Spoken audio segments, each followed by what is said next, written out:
Hey everybody, my name's Mark Lewis Wagner and I paint and draw for a living. I've come here today to talk to you about being an artist and share some of my work with you. I've been doing these chalk drawings on playgrounds for years, and I've now been visiting all the schools in the area. And this is some of my work that I do as a painter and as an illustrator. So I do a lot of work with the imagination and with animals. And like here's a zebra that's painted more realistically. So there's kind of two things in the art world, realism and then something that's out of our imagination. And they're both important and they both work with each other. So here you can see there's something real and then there's something imagined. And doing something real, it just takes time. Like anybody can do realistic work. You just have to practice. So I've been practicing for years. So I do a lot of work with animals and nature and storytelling. This is even some graffiti that is mixed up in there. Do a lot of work with birds and animals. This is one of my spirit birds, I called it. It just got into a poster competition. And this is gold leaf in here that I've put on the painting. This is a piece that I did then as a commercial piece where I worked with the Smithsonian Museum of Natural History. And this is a painting that I did with them and for them. And it's about, there's a Native American story about that we live on the back of Turtle Island. And here you can see that there's North America mixed in there and has a gradation of colors from yellow to orange, all the way down to green. So then I've done a series of pieces on the computer that are imaginary work. And so there's three of these. It's what I would call the guardian of animals and the guardian of war and the guardian of nature. So these are all worked with computers. And then I wrote and illustrated a book about being a dad. My kids are now in their late 20s. And when they were in elementary school, there wasn't any elementary school art teachers that I saw. So I actually became an elementary arts teacher and totally love that. And now I'm working on a science fiction graphic novel. Graphic novel is like a comic book. And this is the book that I'm working on. I've been working on it for 18 years. And it's called Graffiti Wars: When Art Saved the World. And it's a trilogy. There's 3 books. And in my story, a whale can fly with a tugboat. And it's a story about art and war. And I really, really, really love it. The first book's on sale at Amazon. And then the second book I'm working on right now. So it takes place in the Oakland port. And then half the year I live in rural New Mexico. So here's some pictures of where I live. This is my studio, my art barn. And literally they call the area where I live Rainbow Alley. And it's north of Taos. And I live there from the beginning of June to the middle of October when it starts to snow. It's a high desert. And it's totally magical. The area is amazing. So this was the inside of my barn. And now I turned it recently into, I've been working on it, and it's got electricity and insulation and drywall's happening. And I had an open studio, so I hung up all my paintings. I do all these spirit bird paintings out there in New Mexico. So that's my backyard, and that's my side yard. I just love that single peaked mountain. And that's my other front yard. And then what I did was I'm a firefighter there and a first responder, and I put a painting of a fire truck on the side of the fire station. And the way to do it is that at night with a projector, I projected a photograph onto this, and then we outlined it, and then the whole community got together. So this is our whole fire station. That's a brand new truck. This is what I look like if there's a fire and I'm near smoke. So it's pretty exciting that way. And really, what I really want to talk to you about is this is my nonprofit, and why I am here. It's called Drawing on Earth. and we connect art and creativity to youth and communities around the world. So I've worked with over 40,000 kids like you guys. We've drawn on 3 continents. We have 2 world records and created 6 pieces of art photographed by satellites. So I'm going to talk to you about all that really cool stuff. So what I'm doing here, even with the schools, is I've created a job for myself, coming here and talking about all of this. So there wasn't a job out there for me this way, but I created this job, and then I've been doing it for 20 some years, and it pays. I'm getting paid to do this. So my experience is that everybody is born creative. Like, it's just part of being a human. Everybody is born creative. And then over time, we get kind of educated out of being creative, or maybe not nurtured, or not educated about creativity.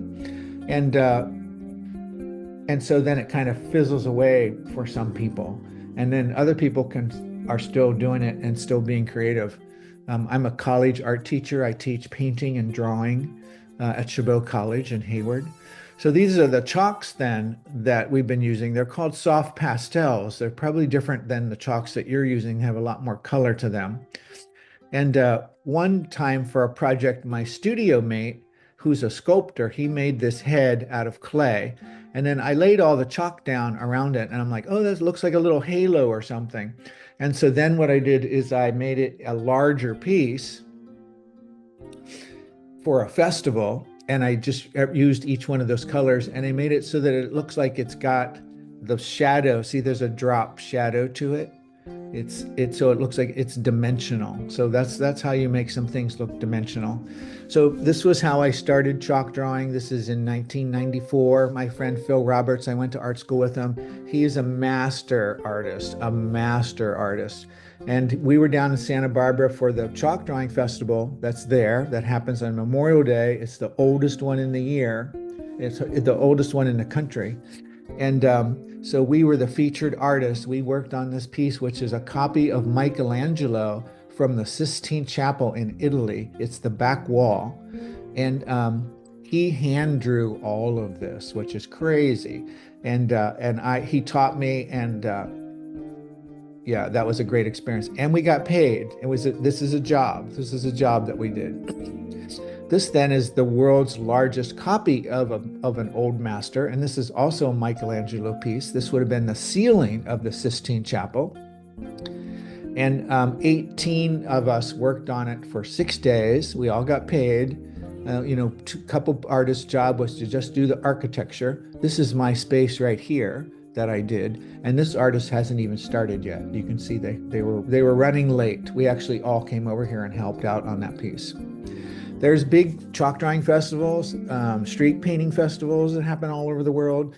The largest one now is in Florida, and they invite 500 artists, street painters, graffiti artists, and muralists to come and work, make art on the streets. And so everybody kind of gets their own space, and you've got 2 to 3 days or more to work on your piece. And there's literally, 200,000 people who come to see this festival over time. It's quite something.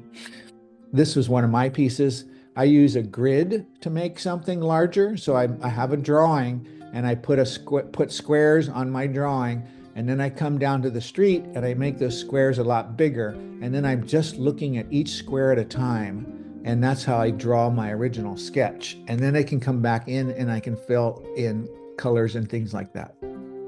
So you can see that this piece is beginning to have some dimensions to it because it's got different values. It goes from light to dark. So that's about having these two. Let's see if we can see it. They have light and shadow on the form. So this piece I was working on, playing around to see if I could crack the earth. And then I had photo reference of the first emperor of China buried all of these terracotta sculptures in the ground. And when I was a kid, they said if you dug into the earth enough, you could get to China. So that was my idea, that there was a hole through the middle of the earth. And that was a great fun really interesting project, and it paid, and I was someplace for 4 days. This is a cosmic solar wind-powered serpent. And here's the wind-powered, and then these are the solar panels. And notice that the serpent is drawn in a way that it looks like it's flat, right? There's no light and shadow on the form. And then what I did is I put a drop shadow. So there's a shadow that's underneath it, and that makes it look like it's floating. So this piece has this way of looking like it goes down into the ground. And then we created these fiberglass heads and colored each one with a piece of chalk. So these are like the colored gods. And look, I even made pieces of chalk that look like, I love that. They, made big pieces of chalk. So another festival. So, where do things come from? How does someone get an idea? Ideas come from actually making a sketch. And I call these like bad drawings. It's like every drawing I ever do in the beginning kind of has like, it's sloppy and it's messy and it's not great. And that's where a lot of people get kind of an inner critic, and they're like, I can't draw. And, I have that too. I can't draw, but what you do is you just don't stop. And if you get a sketch down, like when you work on ideas, you put a whole bunch of ideas down, even like the bad ideas. And what's around a bad idea is a good idea or a different idea, and that'll give you another idea. And so here's my sketch. And then I did it in the Photoshop where I put it in the computer, and you can see it's got these grids on it, right? It's got squares on it. And I made a patron saint of zoo animals. That was the story that I was telling, the patron saint of zoo animals. And then here I am drawing it on the ground in Florida. And you can see I've got the grid work happening. And that was my final piece. Here was another idea where I had letters that were cut out of cardboard. And when I moved the light around, I noticed that the shadow changed in a way that I could actually read the shadow. And if I flipped a couple letters around, I could actually have the word in the shadows, which was really cool. And it says, imagine this. And so then I put that on the ground using the grid and just gray, basically. I love this piece because I wanted to play around with lettering and words. I just love that photograph. That's a great piece. And it's simple. And it's not simple, but I'm really just using this one square at a time to figure out where things go. So, I did a complicated piece. It's just tricky. Here I'm drawing at the Oakland Museum. This is another Oakland Museum piece. They have a big wall there. I'm drawing at the Oakland Zoo. This Earth Day coming up in a couple weeks. I've hired my students and we'll all be drawing at the Oakland Zoo for Earth Day. And so then this is what it looks like when I go to an assembly. So everybody piles in and I do the same talk. And when you come out to the playground, I'll often do something like this where I do a little demo. And the school that I'm going out to next, or I should say your school, I won't be able to have the time to do this. So let's talk right now about some of the chalk drawing rules. So I'm going to have a whole bunch of chalk out there, but you get 3 pieces of chalk to draw with. And if you want more chalk, you just put those pieces back in the box, or maybe that you used them all up, and then you go back and get 3 more pieces. So instead of having a whole pile of chalk beside you, you just have a couple pieces. And the thing is that the chalk lives in your hands or it lives in the box. Because if it's just sitting there on the ground, it'll get stepped on. And this school has so many kids that it's going to be a lot of happening stuff. So I won't be able to do this demonstration that I usually do. So another one is no words. So we're not doing words, we're just doing images. You even have a day or two that maybe you could think about what you even want to draw, or you could bring a copy of something that you want to draw. So no words, and no SpongeBob, Pokemons, Minecrafts, or somebody else's artwork. And if you want to be inspired by somebody else's artwork, you have to change it 50%. So think about that. If there's an anime character that you love, you have to change it 50%. And then what else? The chalk really likes to be, the first thing you do is you put an outline of something, but what chalk really likes is to be filled in with color. Um, it's accessible to everybody. You don't want to be blowing it and breathing it. It will come off your clothes. If you're wearing something light, it will have a harder time. This chalk drawing is just accessible to everybody, and everybody does different kind of art. So instead of drawing pictures, what this girl wanted to do is she just wanted to draw lines. And I've seen kids that draw lines all over the freaking playground, which is just, everybody draws differently. And you want to honor everybody's artwork, and you don't want to be drawing over everybody's artwork. So what I'm going to do is I'll actually be drawing some animals out there on the playground, and then anybody who wants to fill them in can do that. So I drew a lizard here, and look, see how the colors work so well if you really fill in. So the outline is the line, and then you want to fill it in with color, and you can fill it in with a team. Look how beautiful that is. It's like you want to make the playground disappear. So I can even lay the chalk on the side to get more coverage, and then I blend it in with my hands. And I put a little bit of, or the kid put a little bit of dark on one side, so that creates kind of a drop shadow that's going to give it some dimension. So here's this kid's drawing. He'd already known what he wanted to draw, so he drew it out here on the ground, and then we put a little bit of a shadow on it, which is so cool. That's a great drawing. Right? Line work, and it's all filled in. Just hearts. There's, you can draw anything from your imagination. And if you want to draw something that you're thinking about, bring a picture in of it so you can look at it. So this is like one of my birds that I usually do. I draw a bird, and we filled it in, and then it's got a little bit of a drop shadow. And you put the drop shadow to one side more than the other, and that's what also gives it dimension, because it's talking about light. So there's, so same thing, right? Did a big lizard, pair the shadows underneath it so it looks like it's standing up. So I'll be drawing some things like this around. And it's just a great experience. I turn the music up nice and loud. Collaboration is great to work on something together. Filling it in. So this was one of the big pieces, the first big pieces that I've done, where I understood about how to make a big outline and then have everybody fill it in. And that was a great experience.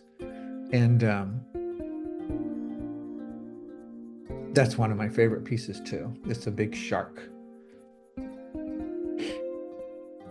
So some of these trick pieces, they take more time. I have to stay after class, after school's over, to work on some pieces. Sometimes I do that, sometimes I don't. These are called anamorphic perspective. They're a little bit trickier for sure. And yeah, there's one of my favorites. Because so I got people to help me fill in colors, and then I have a camera drone that put up in the air there. So, all the kids are gone. It's just a great collaborative, fun, creative, like everybody does well. And these are all the power animals from all the schools. That's why I did different ones. And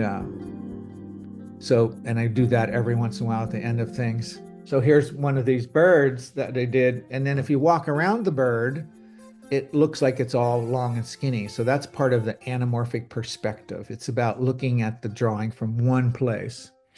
So here was a playground, and they had just done these pieces. They painted the playground the year before, and I was like, what should I do? And I drew lines. So again, this is this thing called anamorphic perspective, where if you stand in one spot, it looks like there's all this dimension to it, like these circles and the squares inside the circle.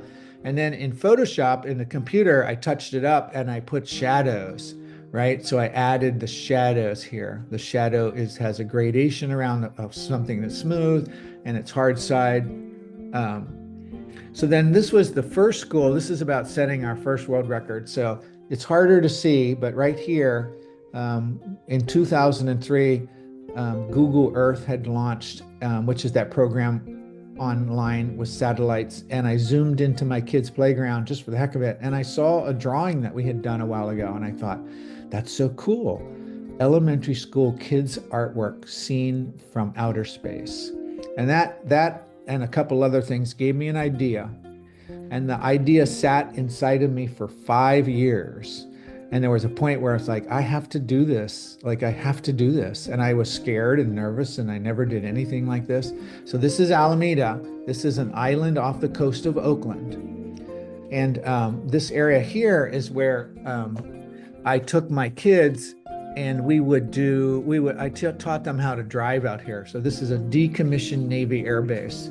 And so then here's our drawing. So we've got this drawing that I made up, and it's a fire salamander and a ginkgo leaf, which are two of the oldest living things on the planet. So here's all the chalk. Went through a whole bunch of chalk. We had 6,000 people work on this project. 6,000 people work on it. We covered 90,000 square feet, which is almost 2 football fields. And we did get a satellite photograph of it. So this is the corner of this naval air base, and there's an aircraft carrier. The USS Hornet is right hiding behind these ships. And so every day we bust out kids from the island. And for 2 weeks, we worked on this piece. And the last day we opened it up to the public. So this is my production team. And you can just see how big it is, how the scope of it is. So it's a fire salamander and a ginkgo leaf. So we told a story to 10,000 kids almost about these 2 kids who get lost in the woods.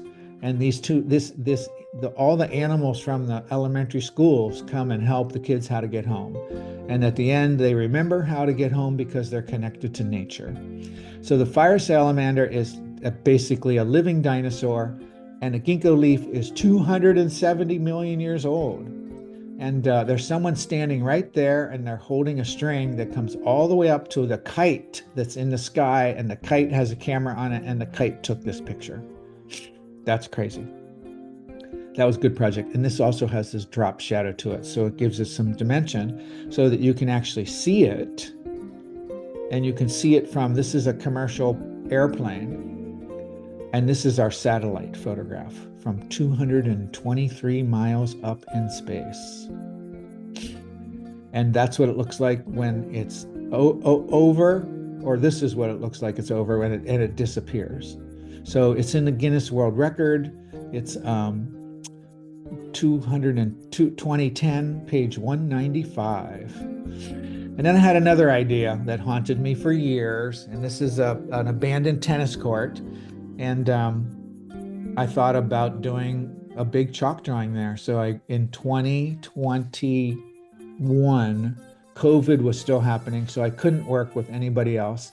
So I did the world's largest chalk street art by one artist. So the world record was 1,800 square feet, and I covered 18,000 square feet. So a lot bigger. And what I did is I'm spraying powdered chalk mixed with water. I'm spraying powdered chalk. So I drew this big piece, and it's a little complicated. Back here is the soccer field. It's called foosball. So this is a soccer area. This was the soccer area too, but I covered it over with black, and then I did this big drawing on it. And I learned a lot. It's a confusing piece. I had some design issues. Like, you see how bright this butterfly comes out because it's got contrast to it. And I have kind of a little spirit figure in here, and you can't see it because there's no contrast to it. So that was a design, I learned. And it was about being able to stand in certain places and look at it, but also see it from above. And here I was working on seeing if I could do a 3D dimensional object, like that piece that I showed you earlier. So that was my piece. I did it in 6 days. That was crazy fun, and the weather was good. And then here I'm down in Venezuela. I was invited down there to do a piece, and So that was an incredible experience, incredible experience. This was all the artists from the whole country came in, and then there's our piece um, that was also photographed by satellites. So ending my slideshow here is that I'd like to honor my dogs. This was Xander, this was Karma, and this is the critter I have now named Flora. And this is why I'm really here is about you guys are the future. So what I'm working on is putting creativity in you or how nurturing it in you so that you can grow up and be a creative person no matter what you do. You know, everything that you do, having access to your creativity will make your life and everybody else's life a better place. So thank you very much. Take care.